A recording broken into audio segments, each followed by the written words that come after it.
Assalamu alaikum wa rahmatullahi wa barakatuh, my dear brothers and sisters and viewers of Ikra TV. Welcome back to another edition of Real Talk. I'm your host Iqbal Bana. Again today I have some very interesting guests with me to talk about some of the work that has been going on. It's a follow-up from the discussion we had last week with people who are doing an amazing amount of work in supporting families who'd lost loved ones within their families during this coronavirus pandemic, and also what Al Care had been doing in terms of supporting the vulnerable. So that, I think a lot of people found that very resonated with them, to show that the Muslim community has not been silent, has not been stepping behind, but has actually stepped up and stepped forward to make a difference to the people of those communities within which they live. There's always been a negative image about Muslims and what Muslims are doing or not doing, particularly in some of the bigger cities where we had a report about 2 years ago which showed that the Muslim community was very insular, that they live in ghettos and they were not interacting with any people from outside, and particularly from the host community.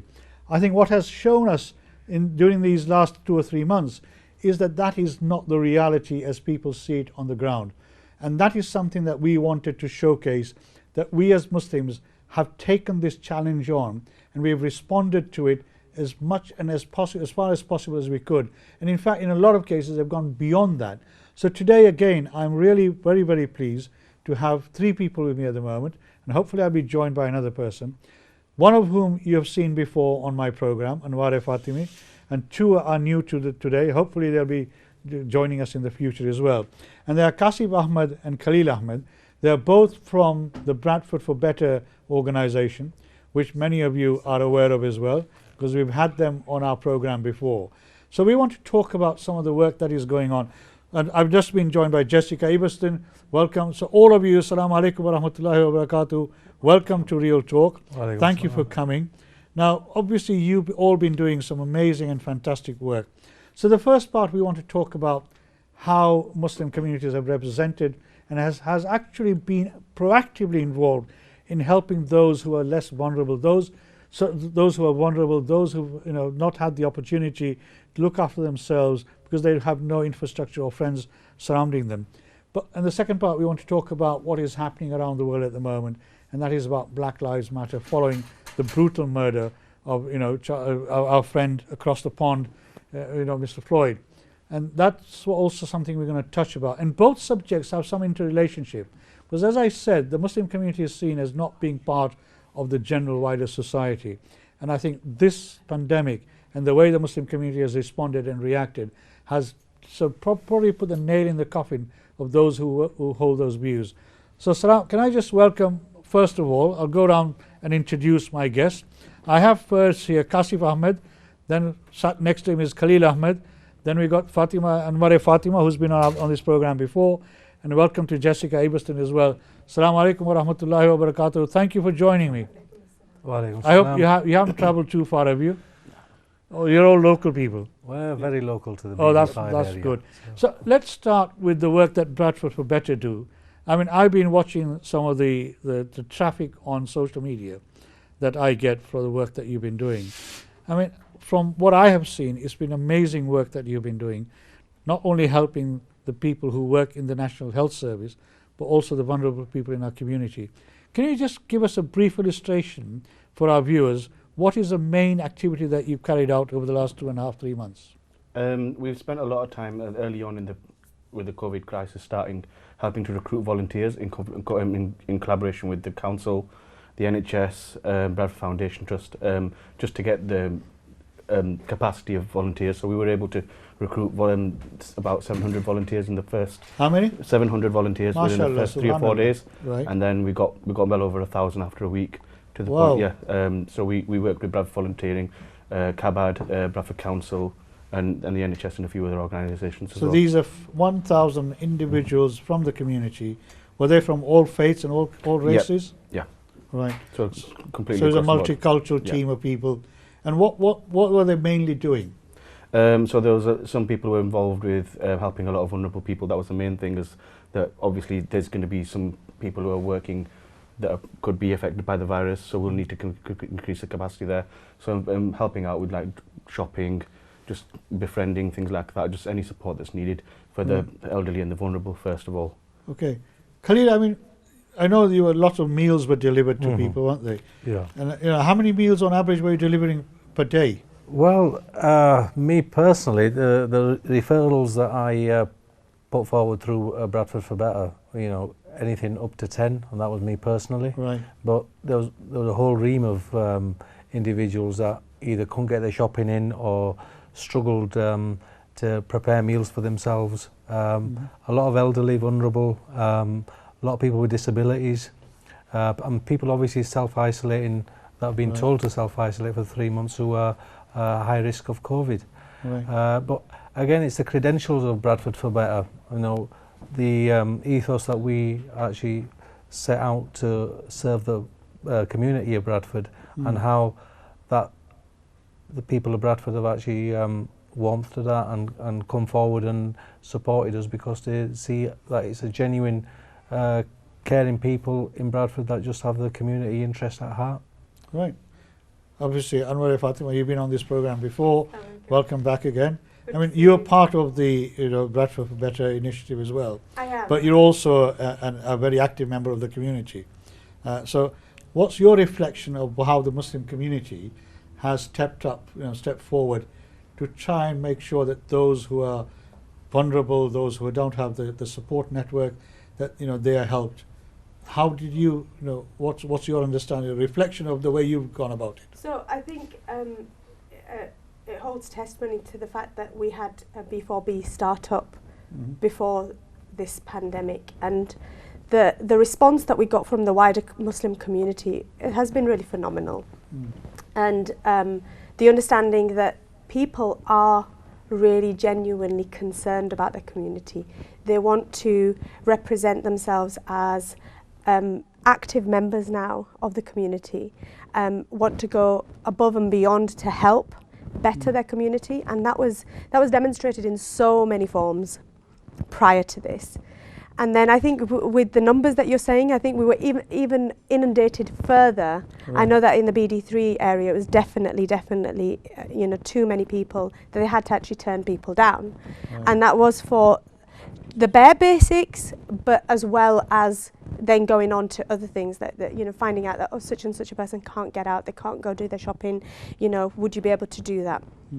So it has a knock-on effect that the loneliness in this crisis is addressed, that you are still socially distancing, but you have people that are looking out for you. Was that issue about loneliness more prevalent in particular communities? Because our community, by and large, there's this view that we all live, as part of a wider remit, wider network of families, extended families. Was that an issue in the Asian community, or was that an issue in other communities? I would definitely say equally, because you have to understand that as soon as the lockdown happened, it wasn't enough time for people, like families have got, extended families are working up and down the country. So when that happened, you are essentially cutting off that connection. Right. So essentially siblings, children who would help one another, that was cut off. So it literally is the ethos Islamically saying that your neighbour is your first point of call, always have good relations with your neighbours, that really came into play. It definitely came into play. Excellent. So I mean, obviously, that is something that, as I say at the top of the programme, this is an opportunity for the Muslim community to show itself as ambassadors towards humanity. And that's what I described last week. So, it's really good to hear that. But there are other organizations who have also done the similar work as well in Bradford. So let's not forget that there's many other organizations, although I don't want to just concentrate on Bradford, also my guests are from Bradford, but in the surrounding districts as well, there's many Muslim organizations and individuals who really stepped up, on the plate and showcased how wonderful Islam and Muslims can respond to crises like these. Jessica, coming to you, Assalamu alaikum, welcome to this program. First time for you. You obviously, I'm not sure whether you're involved with the Bradford for Better or not, but what is your background in terms of doing some of this volunteering work that has been taking place in Bradford? Have you been involved in that? Not really, just because I've had to continue working because I'm a support worker. So you're one of the essential workers who continue to work? Yes, I still had to go to work and just carry on as normal. And obviously that was, quite difficult because the people I look after, they suffer from autism, so it's everything that they normally do, they couldn't do anymore. Right, okay. So, but I've heard a lot about it. Okay, we'll come back to you then, inshallah. I mean, one of the things, as I said, there was a report that came out about 2 years ago, done by Louise Casey. I'm not sure whether any of you are familiar with that. And that report talked about how the Asian community, in particular places like Bradford, had in a way created ghettos and self-isolated itself. And it talked about women in the community, Asian women in the community, being subservient, being considered to be second-class citizens, that the majority of those were unemployed or were not allowed to go out to work. Has this sort of bust the myth in a way, the way the whole of the community has responded? Can I respond to that? Let me ask Khalid first, right? Well, so Khalid first. From my perspective, women have never been subservient, or they've always been the head of, especially my family in particular. It's just a myth that people assume that our mothers or sisters are sort of. I mean, the argument is culturally. Yeah. There's always been this, this heritage. Yeah. That man is dominant in the family structure, and then women are, sort of not as dominant as a man is. Yeah. Now, obviously, that's changing, and now this is where probably Fatima will come in and contradict, what I've just said. I was just trying to display my assertion there. Yeah, definitely. Or reinforce what I've said. Yeah. So come in, Fatima. What? How do you see it? I think definitely there's been a misunderstanding definitely along the way, definitely massively. I have to say, from my personal point of view, my grandmother, my great-grandmother played a massive, positive role model in terms of where they were leading the family, and how they educated, how they got involved with work, what their perspective was, where they wanted the family to lead to, and the inspirational kind of narrative that they've always had. B4B is a prime example to you, that it was led by women for the betterment of our community, and that came off the back of the good work that one of our colleagues, founding members, discovered after her father had passed away, and that realised that he'd been doing all this work that had been an untold truth, really. So when we look back on it, these examples are part and parcel of our heritage here now.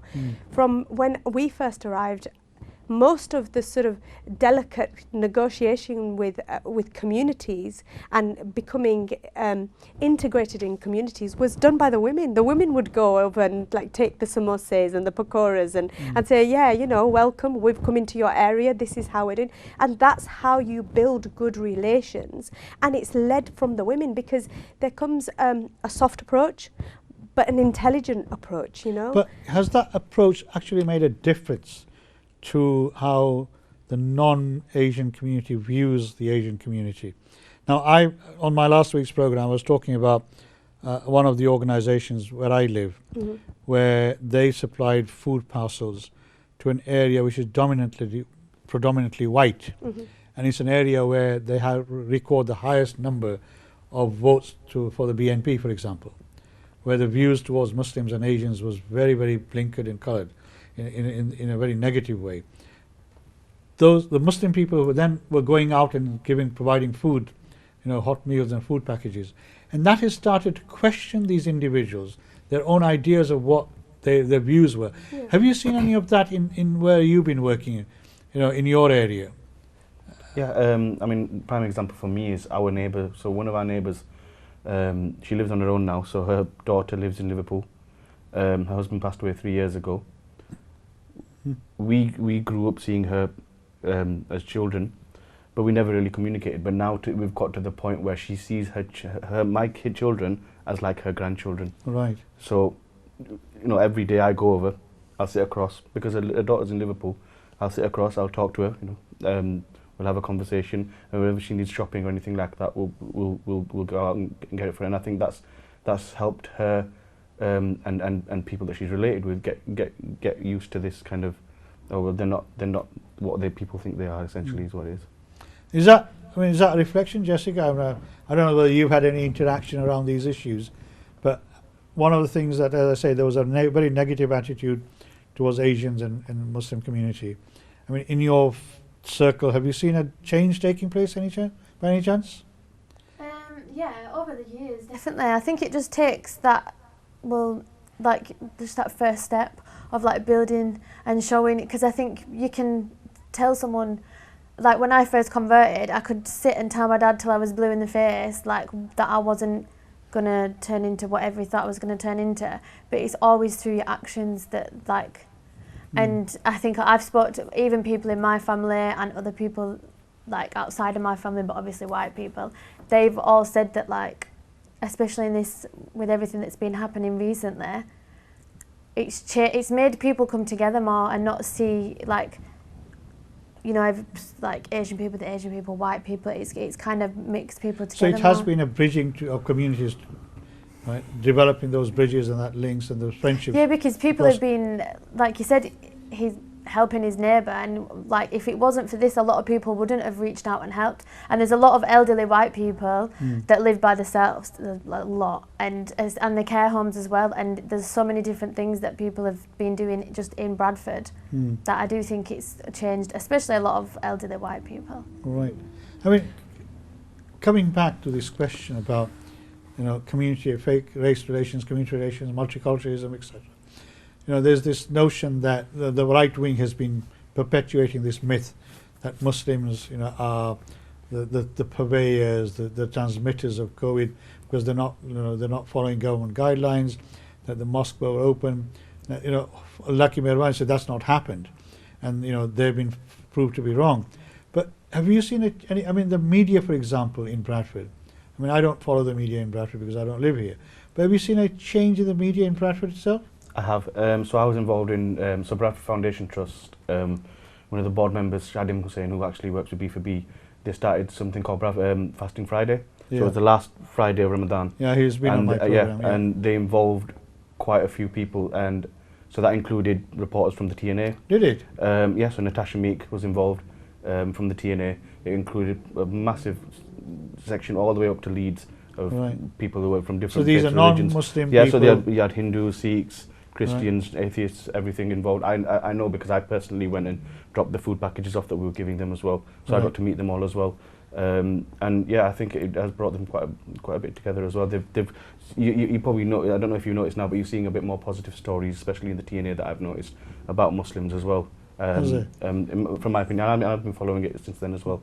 Because I know at one stage I got one of these social media messages saying that the TNA had done some article but had sort of blanked out the contribution of the Asian community.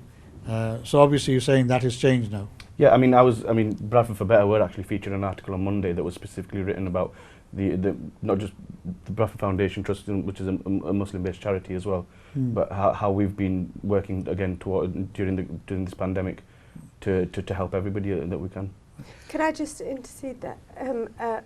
Basically, when that article was made by the TNA and the fact that nothing was covered about our community and our massive contributions, and this is not just a new phenomena, when the floods happened in Yorkshire, there were groups and reams of people going out on a limb in dangerous situations, going out helping flood defences, helping giving out, you know, food to families who had like lost everything. So this narrative that this is just a new kind of a phenomena in this given situation. No, we have got a history of helping the community in adverse situations. Yep. You know, how long did it take the government to really get to places where they couldn't really?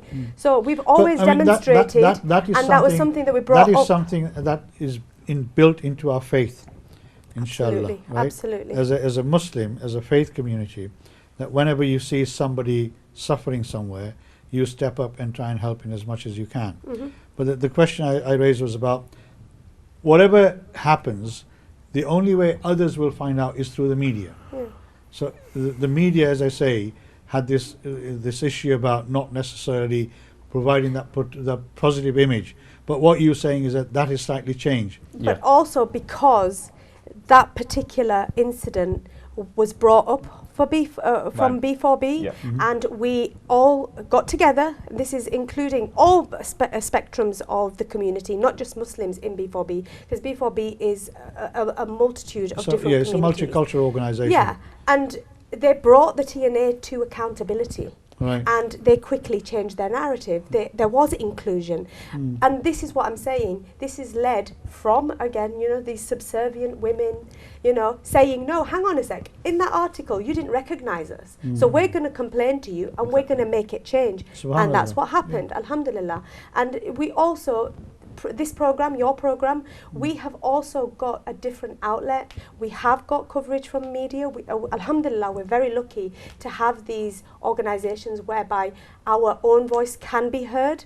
So sometimes, and that's the risk for the TNA, they're not going to be able to sell their papers then if they don't include us. That is why, I mean, last week's program and today's program, I want to use this platform as an opportunity to showcase to not just our Muslim viewers, but our non-Muslim viewers in particular, to say that, you know, the community of Bradford, and this is reflected across the whole of the country. I mean, people in Birmingham, in Leicester, in Manchester, you name it, every town and city where there are Muslims, I've seen stories of how they have all stepped forward and made sure that they play an equal, if not a more than equal role in helping those within their communities who are, you know, who are suffering and have suffered, particularly through this, you know, pandemic of the coronavirus, COVID-19. But I mean, that is something that has been going on for generations. I mean, I remember going back to not that I was there at that time, but in 1964 in Batley, a very small town of Batley, when we had the Aberfan disaster. I mean, you're too young to know about the Aberfan disaster, where a lot of children unfortunately died in Wales because this coal heap came down and sort of covered the whole school.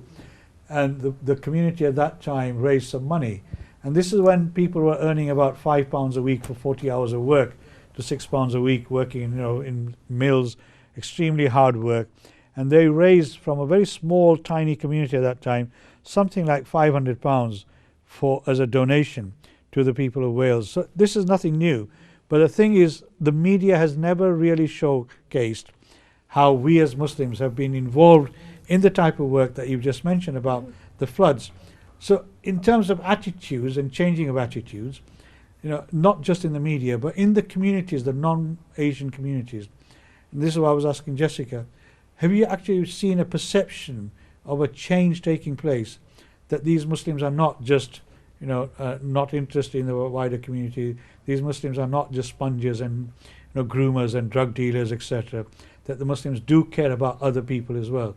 Is that perception taking place? That perception changing, but I suppose as a Muslim, when we do a good deed, it's not for recognition, and that's predominantly why sometimes we may not have that kind of PR relationship with media outlets, or put together certain types of posts to sort of portray it through social media, and that way maybe recognition isn't sort of put across, you know, in a formal sense. You know, we do it because we, as Muslims, we want to be rewarded for, you know, helping somebody that's vulnerable. Yeah, inshallah. So I suppose the media connection might be something that we don't readily, it's not the primary reason why we actually carry out. No, that's not the reason why people individually give, individually, but as a collective, as an organization. Do you see one of your roles is to showcase, as the Muslim community, responding to these type of events? An individual can give, ek haath se to dusra ko pata na chale, you know, give it with your right hand so the left hand doesn't know. That is perfectly right, and that is how it should be. But as a collective group, as an, you know, as a community, as an organization, you know, do you see that as part of your role, so that people who think negatively about Islam and Muslims can reflect on what their views are? I think we should, lead by example. Essentially, is what we should be doing. So and that I think, and I've seen a lot of that happening. I mean, it's not just, for example, it's not just people that we've helped. And I even went as far as to help animals. Oh, so I saw that. So we even, you know, there's a lot of people who've lost their jobs, who've got pets, so they can't feed anymore. They don't want to abandon them. So we even, you know, we went as far as that to say that, you know, again, another misconception kind of pushed out of the way. But again, leading by example, to say that, you know, we'll help anyone and everyone. We don't, you know, pick and choose. Coming back to Jessica, I mean, Jessica, you have been on my program before, I think. Yes, you have. I didn't recognize you then, so my apologies. No, it's fine. You did come on my program. You were looked differently at that time. I mean, we talked about your coming into Islam on my program, and how, you know, you reflected on that journey that you had. Obviously, during this pandemic, the Muslim community has been very, very active, as I say, in helping and supporting people. Have you found that for people like yourself as well, in terms of, whatever, not saying that you're vulnerable, I don't know, but, other people like you who may be is isolated to a certain extent. Have you found that the Muslim community has been very supportive, or more supportive, or less supportive? Because we all know, as you came on my program and others like you, saying that the Asian Muslim community has not always been there for you. Do you mean as in supportive towards myself? Yes. Well, yeah, I think. Yeah, because through Ramadan, obviously, that meant for me to be, it kind of went back to how it was the first time I converted, because it was like, I was gone by myself again, and usually I'll get invited to like Anwar's or loads of other, I get invited to quite a lot of places, or I can invite friends around. And the people that I work with, because I work with quite a lot of Asian Muslim people, they were like inviting me back down to work, so obviously I can go there. And one guy who I work with, he lives in Keighley, and he brought food over from Keighley. All right. I think that was the first or second night of the fasting, yeah, so. I mean, obviously the month of Ramadan has been very, very difficult for the majority of Muslim people, because obviously, we've not been able to go to the masjids, for example, for prayers. We've not been able to break fast with our families, the extended families. We've not been able to celebrate Eid together as well. So, I mean, how have you found that? I mean, not knowing what your family structure and situation is, how have you found that? Because I've heard anecdotal evidence where reverts, who are living on their own, were quite, were suffering in isolation to a certain extent. So, I mean, did you find that, or were you, like you just said, you had a supportive network there? Yeah, I think because of work, I had quite a good network, and like my friends, the other friends, they were checking in on me and like making sure I was okay. Right. But yeah, mainly because of work. I think if it wasn't for work, it might have been, well, it'd have been a lot different. But obviously, well, I live by myself, so I don't know. Yeah, because I remember from the last time, the conversation that we had early on, you did say that this is really lonely, and I was like, and I know this is so bizarre. I think we, as people of large families, very sociable in the time of Ramadan. Last year in Ramadan, we had a collective feast in the city hall, whereby we had marquees up. We invited the whole of the community, no matter what your religion, creed, whatever. The big iftar, the big iftar. And so they're really social events. I think this year we really were humbled by the individual, the individual journey of experiencing that, and I think it was very close to somewhat what you might have experienced early on, as new reverts. Again, when you've got these social constraints and all you have is your immediate family, it becomes quite personal. It must be very difficult. I mean, it must be. I remember in the conversation that I had with Jessica, it must have been really difficult, if you're on your own and you don't have a support network and structure. I mean, coming back, obviously the world is going through some real challenges at this moment following the brutal murder of Mr. Floyd in America. And this whole debate about racism has now, taken center stage. And, we've seen how racism affects and impacts on individuals.